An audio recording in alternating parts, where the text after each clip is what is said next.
दोस्तों नमस्कार। दोस्तों, होम लोन लेने वालों को बैंक तरह तरह के ऑफर से लुभा रहे हैं। कुछ बैंक होम लोन पर ब्याज दरों में कटौती कर रहे हैं, वहीं कुछ बैंक प्रोसेसिंग फी खत्म कर रहे हैं।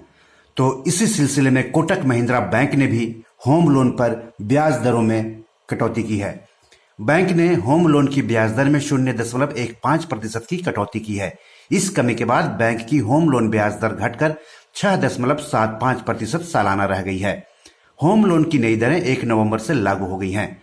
बैलेंस ट्रांसफर पर भी नई दरें लागू होगी, लेकिन आपको बता दूं कि ये जो घटी हुई दर है वो पुराने लोन पर लागू नहीं होगी, बल्कि जो लोग नए होम लोन लेंगे उन्हीं को इसका फायदा मिलेगा। वैसे आप बैलेंस ट्रांसफर करके इस ब्याज दर का फायदा आप ले सकते हैं।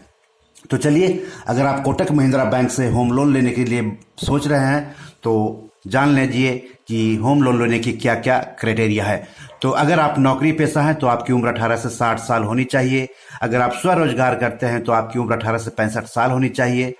दिल्ली, मुंबई, बेंगलुरु, पुणे और चेन्नई में रहते हैं तो आपकी हर महीने की कम से कम आमदनी 20,000 रुपये यानी सालाना 2,40,000 रुपये होनी चाहिए। अगर इसके अलावा दूसरे शहरों में रहते हैं तो आपकी हर महीने की आमदनी कम से कम 15,000 रुपये महीने और हर साल 1,80,000 रुपये होनी चाहिए।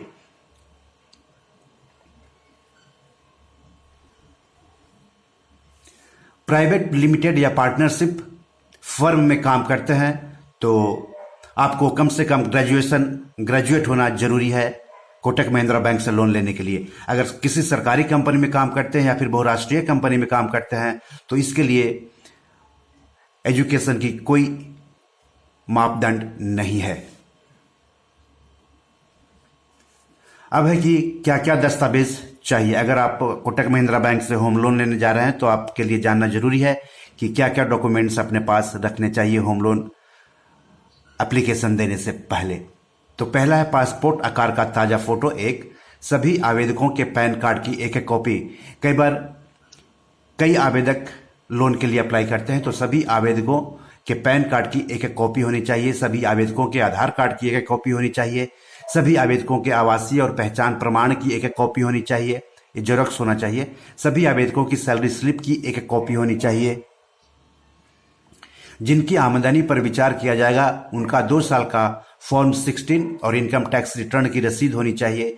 जिनकी आमदनी पर विचार किया जाएगा उनका उस बैंक का पिछले 6 महीने का मूल बैंक स्टेटमेंट जिसमें सैलरी आती है वो होना चाहिए।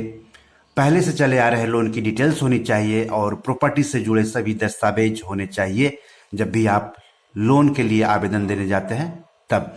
तो इस तरह से कोटक महिंद्रा बैंक से लोन लेने वालों के लिए अच्छी खबर है।